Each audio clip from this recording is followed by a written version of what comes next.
Eduardo Sartelli es doctor en historia, docente universitario de la Universidad de Buenos Aires y de La Plata, director del Centro de Estudios en Investigaciones en Ciencias Sociales. Eh, lo tenemos en línea y con él queremos hablar también sobre lo que pasó en estas elecciones del día domingo. ¿Qué tal, Eduardo? ¿Cómo te va? Buen día, ¿cómo andan? ¿Qué tal? Muchas gracias por atendernos, ¿eh? No, por favor, gracias por llamar. Bueno, Eduardo, ¿vos pensás como piensa mucha gente del gobierno y gente del Frente de Todos que el único tema que se plebiscitó fue el tema económico-social? ¿O crees que hubo otras causas que hicieron que, bueno, que nuevamente el mapa de la Argentina se vistiera de amarillo? Mira, yo creo que si vos haces una evaluación del conjunto de la elección, yo te diría que el problema principal no es el problema económico, aunque es evidente que el problema económico es el gatillo que dispara todo. Ujú. ¿A qué me refiero con esto? Me refiero a lo siguiente. Eh, es difícil entender una elección en la cual hace 2 años pasó algo. Hace 4 pasó otra cosa. Ujú. Hace 6 otra. Y si vos venís siguiendo la secuencia, desde el famoso 54% de Cristina, en adelante, ¿qué has visto? 54% de Cristina, Massa en el 2013 le impide la reelección indefinida, o como se llamaba en ese momento, el proyecto Cristina Eterna. Ujú. 2015, gana Macri. 2017, ¿cómo se llama? 2015 gana Macri, 2017 masazo amarillo. 2019 el amarillo desaparece y Alberto gana sin necesidad de ir a una segunda vuelta, o sea, gana en las PASO. Ujú. O sea, gana dos elecciones antes. eh, 2 años después, y ni siquiera 2 años después, hay que recordar que hasta ponele junio del año pasado, julio del año pasado, Alberto era uno de los presidentes con mejor imagen positiva de la historia argentina. Ujú. Recordemos que en cuanto empieza el tema de la pandemia, todo el mundo se alinea con él y efectivamente él aparece como el patrón de la política argentina, el padre que nos cuida. Ujú. O sea, en menos de un año y monedas, si vos querés, vamos del presidente con mayor autoridad moral, si vos querés, espiritual sobre la política argentina, al presidente de la mayor debacle histórica del peronismo. Porque esta debacle es peor que la del masazo amarillo del 2017. El masazo amarillo del 2017 te pintó la Argentina de la bandera de Boca. Arriba celeste, abajo celeste, en medio amarilla. ¿Sí? Ujú. Hoy había un meme por ahí dando vuelta, es la bandera de Boca, pero la que cuando Boca tiene que usar la alternativa, que es toda amarilla con algunos bordecitos azules. Entonces, ¿qué es lo que está pasando? Primera consecuencia de esta secuencia que estamos viendo. No hay identidades definidas. Y eso se refleja en la composición de quienes compiten. Ahora vamos a hablar de eso. ¿Qué quiere decir una identidad definida? En los 60, en los 70, la gente, en su mayoría, la clase obrera en su mayoría, decía la vida por Perón. Y lo decía en serio. Ujú. Había gigantesca lucha antidictatorial, donde participaba la izquierda, otros sectores, pero la idea de que peronista, vota peronista, hace lo que Perón dice, yo soy peronista, y se acabó la historia, era una idea muy cercana a la realidad. Nadie da la vida por Cristina. Ujú. Y eso que Cristina lleva gobernando 14 años. Entonces, aquí hay un primer problema. No hay identidades coaguladas. No hay eventos significativos que construyan un liderazgo de muy largo plazo con una identidad definida de una situación muy concreta. No. Eso donde lo reflejas y en estos cambios violentos, porque incluso cuando se dice Cristina tiene el conurbano en su mano, hay un 30%. Bueno, yo en otra radio comentaba esto frente a una pregunta similar, donde yo decía, mira, como esa idea de que el peronismo es imbatible en el conurbano de Buenos Aires, o que es imbatible en la provincia de Buenos Aires, mentira, ya hemos visto un montón de elecciones donde las perdió, incluso estando en el gobierno. Perdieron con Alicate, perdieron con Massa, perdieron con Vidal. Y no perdieron con gente que es de ultra izquierda o cosas, pero no perdieron eso. Además, a esta altura del partido, es interesante ver la interna de Manes-Santilli, porque Manes alcanza el voto que alcanza gracias a que tiene el aparato histórico del radicalismo del interior de la provincia de Buenos Aires, que es así desde la época de José Camilo Croto, o sea, desde allá de 1918. Entonces, contra eso, ¿qué tiene el PRO? Vos pensás que el PRO no es nada en sentido estricto, el PRO es un rejunte de figuras. Pues bien, el PRO tiene varias intendencias muy importantes del conurbano de bonaerense, no del interior, del conurbano, del territorio peronista. O sea, Grindetti te gobierna Lanús. A ver si nos damos cuenta de lo que eso significa. Entonces, o por ejemplo 3 de febrero con Valenzuela, y además son muy consolidadas, o sea, no es que la ganaron ayer y la perdieron, o sea, no es el fenómeno Quilmes y el Cocinero, ¿sí? Y no son del norte de la provincia de Buenos Aires, donde casi es lógico, digamos, San Isidro, Vicente López, cosas por el estilo, no, es el conurbano de Buenos Aires. Pues bien, la cuestión sencilla aquí, ya habías tenido un aviso cuando en el masazo amarillo del 2017, ¿cómo se llama? Vidal arañó una excelente elección en La Matanza. Entonces, este mito, ¿qué te está diciendo? Que acá nadie tiene la vaca atada. Eso tiene que ver con transformaciones sociales muy profundas. Es decir, acá hay una horizontalización de la clase obrera en el sentido negativo de la expresión. La vieja clase obrera era vertical. ¿En qué sentido? Tenía un estructurador, un organizador. No por casualidad Perón hablaba del movimiento obrero como la columna vertebral. Ya la misma imagen te dice, acá hay algo que organiza vertebras y te permitía hacer cosas como la toma de fábricas de 60. Es decir, vos, te decía, vamos a tomar la fábrica en este orden, y paraban a seguir la fábrica en el orden que la CGT decía. En cambio eso vos acá no lo tenés.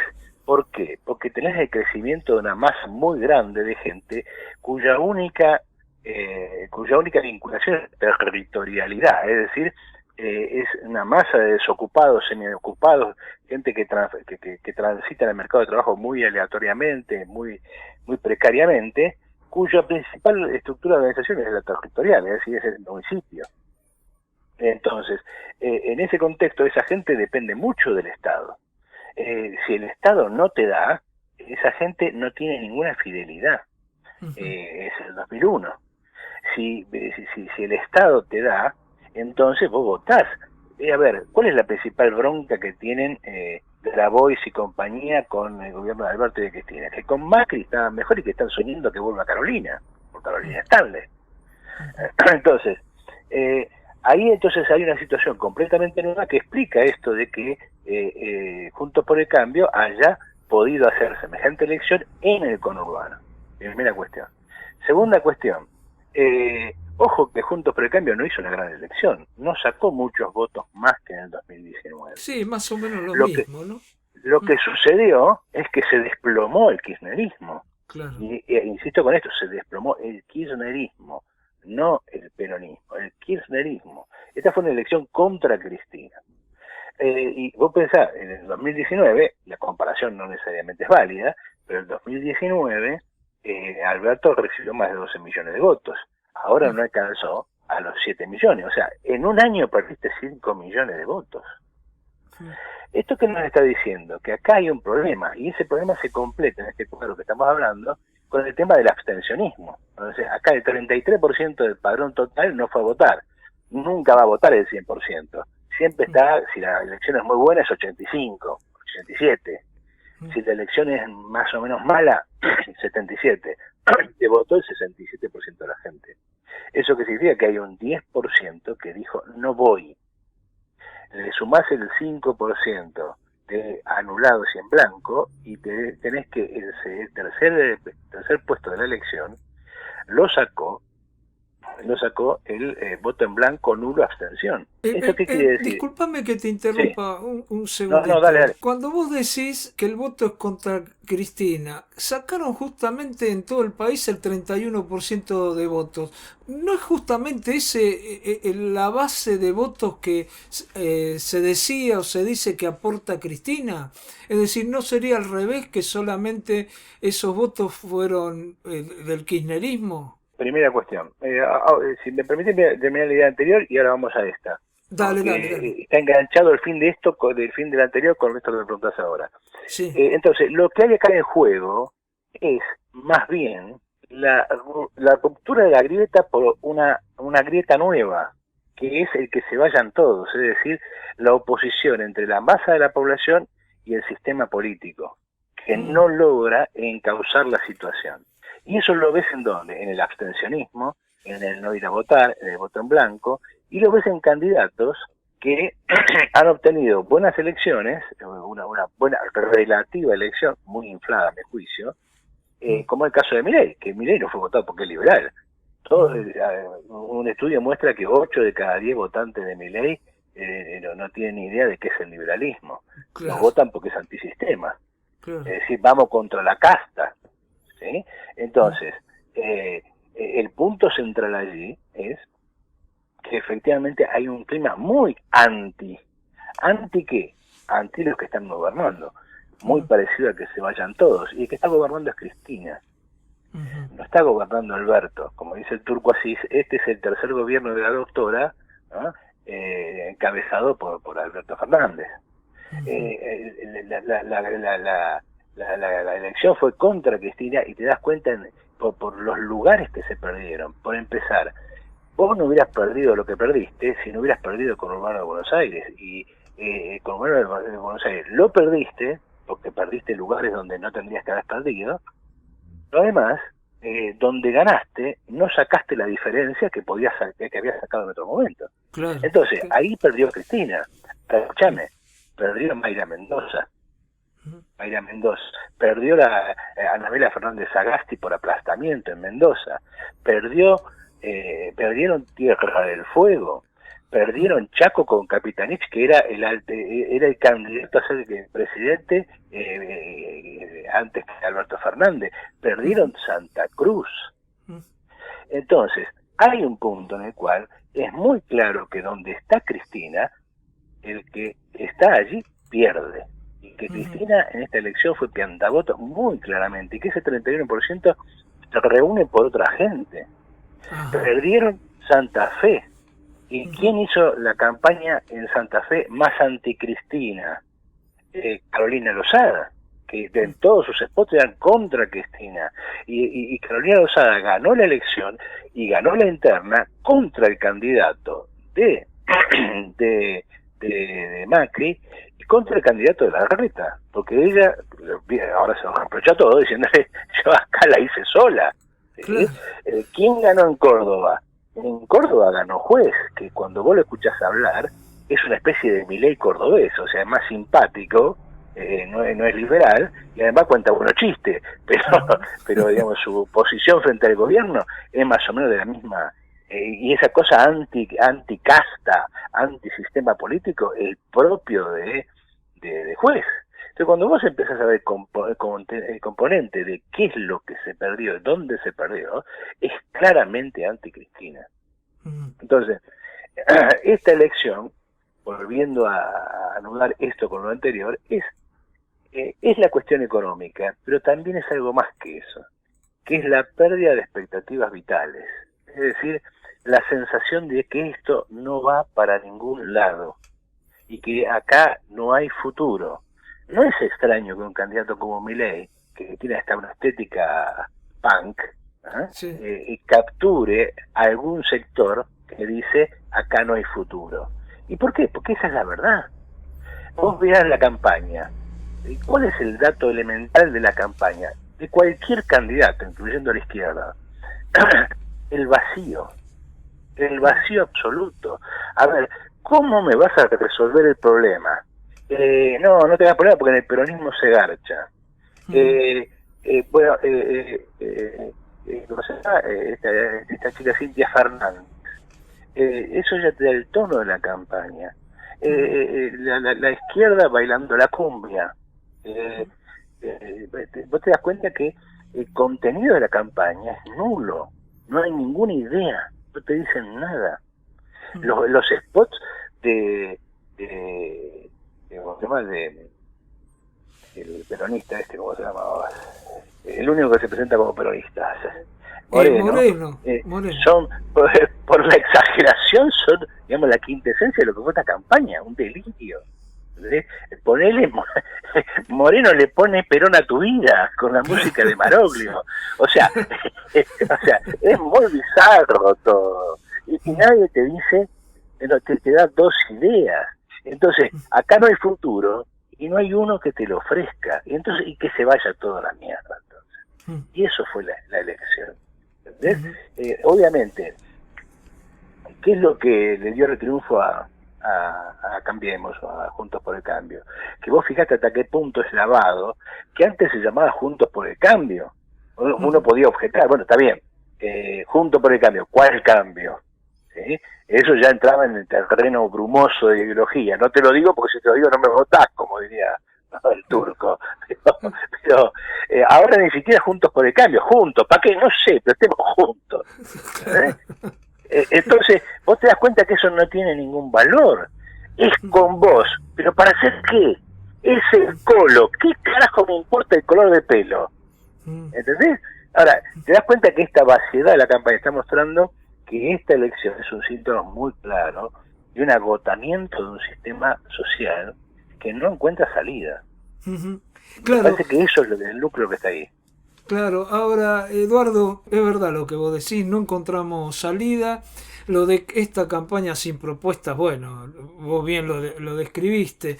Ahora, no hay ni siquiera algo, aunque fuera pequeño, que dice, bueno, esto hoy es pequeño, pero el día de mañana puede transformarse en una alternativa, porque tienen un plan, porque tienen un proyecto, porque tienen propuestas. Y así ha pasado en muchos países en el mundo, ¿no?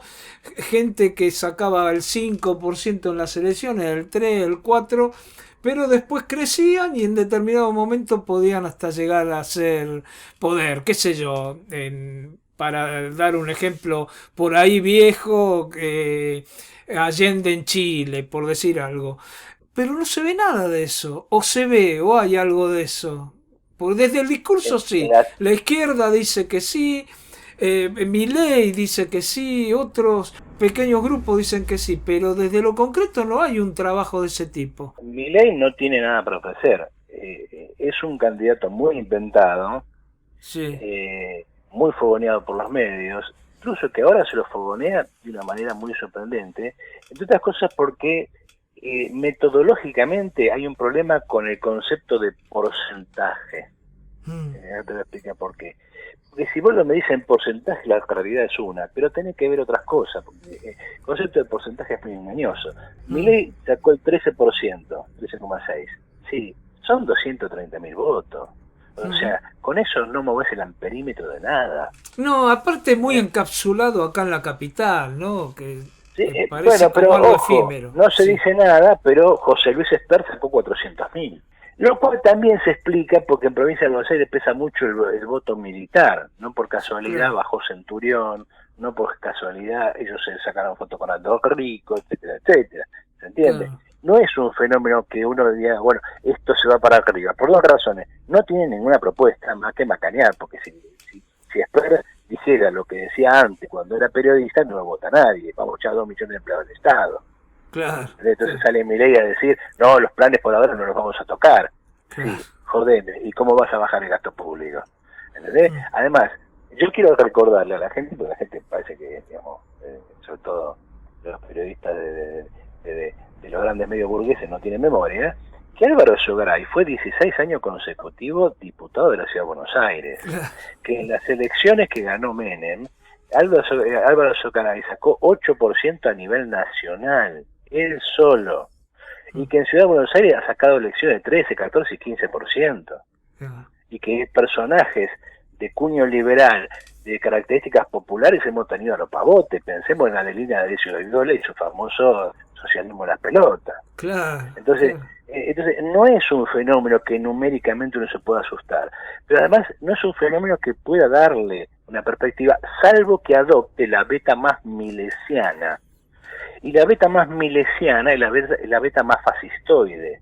Claro. Ojo con esa línea, porque esa línea nos lleva a Bolsonaro. Ujú. ¿Sí? De alguna manera, el voto bolsonarista, que no es el de Spert, es una parte del voto Milei. Ujú. Por ahora no alcanza volumen y no tiene salida, no tiene una posibilidad de proyecto, salvo que la Argentina efectivamente vaya hacia una bolsonarización como resultado de esta crisis y de esta descomposición, lo cual no es imposible, no es la perspectiva actual. Otra cosa porque Cambiemos hasta ahora actúa como colchón de todo eso, ¿no? Ujú, claro. El voto a López Murphy no se puede sumar. El voto a López Murphy es un voto viejo radical, es el Claro. voto del viejo antipersonalismo que viene de la época de Marcelo Torcuato Larrea. Claro. En cambio, Sí, sí. el voto de Milei es otra cosa. Ahora, Claro. en la izquierda, ¿cuál es el problema de la izquierda? Y es muy sencillo, sacar dos cuentas. 2013, paso 2013, diputados. El FIT, sumado con el MST, que antes no estaba, esa época estaba en el FIT, te da 1.100.000 votos. Paso 2017, otra vez, diputados. Ahora tenés el FIT por un lado y el junto, ¿cómo se llama? Izquierda al Frente por el Socialismo, que era MST más Izquierda Socialista, no más. Tenés Sí. que partir eso para poder sumar la unidad FITU. Entonces calcula más o menos que el MST en 2/3 del voto del Nuevo Más, y cuando sumás FIT más lo que calculás del MST, te da más o menos 1.100.000 votos. ¿Cuánto sacó el FITU en las últimas elecciones? O sea, el domingo, 1.100.000. No llegó 1.100.000. Le sumás política obrera y te da 1.100.000. ¿Qué quiere decir esto? Porque ahí se está macaneando con que la izquierda salió tercera porque sacó 7,3% y sacaron 1,5 millones de votos. Mentira, cuando vos vas a la aplicación electoral y sumás localidad por, ¿cómo se llama?, provincia por provincia, te da eso. Lo que pasa es que el diario que hizo ese planteo sumó todo lo que suena de izquierda, sumó Castel, sumó ¿cómo se llama?, Zamora y cosas por el estilo. En realidad el FITU sacó, junto con Política Obrera, 1.100.000 votos. Ciento y moneda sacó Castañeira. ¿Qué quiere decir? Que hace una década que el FITU está encapsulado en sí mismo, que no sale de ahí, es lo que tiene. Se habla a sí mismo, actúa sobre sí mismo y es inmune a la coyuntura. ¿Qué quiere decir? Si la economía está bien, más o menos como el 2013, al FITU le saca 1.000.000 de votos. Si la economía está para la mierda, como ahora, saca 1.000.000 de votos. Es decir, hay un problema que tiene que ver con esto que vimos en la campaña. No hay un proyecto. El viejo Néstor Vicente, en la campaña que le ganó a la interna a Zamora, La de Izquierda Unida. la de Izquierda Unida, dijo, bueno, lo que pasa es que la izquierda tiene que volver a enamorar. Pero ¿cómo vas a enamorar a alguien si no le prometes un futuro? No sé, que vos quieras, vamos a ser una pareja liberal, con un montón de posibilidades, vamos a llegar a viejos viajando por el mundo y no vamos a tener hijos. Vamos a casarnos, vamos a tener 40 hijos y vamos a ser felices. No, es que vos quieras, pero un futuro tenés que imaginar, si no, ¿por qué? Bueno, acá no hay futuro para esta izquierda, porque esta izquierda no le ofrece un futuro a nadie. Vamos juntos con la juventud, ¿para dónde? Vamos a defender los derechos LGTB. ¿A cuánta gente le importa eso? El fracaso más estrepitoso de eso fue Castañeira. La cantidad de plata que han puesto en publicidad, la adaptación al discurso. ¿Y qué sacó? Lo mismo que sacaba el Nuevo Más en el 2013. Está muy claro. Eduardo, ¿sabes qué? Se nos acabó el tiempo. No sé si en un minuto querés hacer algún cierre que te haya faltado. Y si no, bueno, lo seguimos en otro momento como siempre. No, básicamente agradecerles el llamado y creo que están haciendo un proyecto, tenemos un proyecto, vamos a trabajar sobre eso de acá, digamos, no a las próximas elecciones, sino de acá a la coyuntura que se viene, y creo que es la hora de empezar a pensar en Argentina 2050. Ujú. Un proyecto para reconstruir el país en los próximos 20 años. Está muy claro. Bueno, yo te agradezco muchísimo esta comunicación, Eduardo, como siempre, y te mando un abrazo grande. Un abrazo grande. Perdón, cuando hablamos de proyecto es dentro de Razón y Revolución, ¿no? Para que los oyentes lo tengan claro. Razón y Revolución, pero va a ser un poco más amplio. Vamos a convocar a más gente. Está muy claro. Un abrazo grande. Un abrazo grande a todos. Gracias. Hablábamos con Eduardo Sartelli, como siempre muy interesante sus charlas, y bueno, nos dejó ahí pensando porque nos tiró esto de un proyecto que van a encarar ellos. No solo dijo desde Razón y Revolución, sino que va a ser un proyecto más amplio. Bueno, estamos teniendo muchas voces y muchas opiniones. Creo que de todas puede salir alguna síntesis, ¿no? Es decir, hemos escuchado gente del oficialismo, de diferentes sectores de la oposición, y analistas, sociólogos, y creo que de todo esto podemos sacar algunas conclusiones.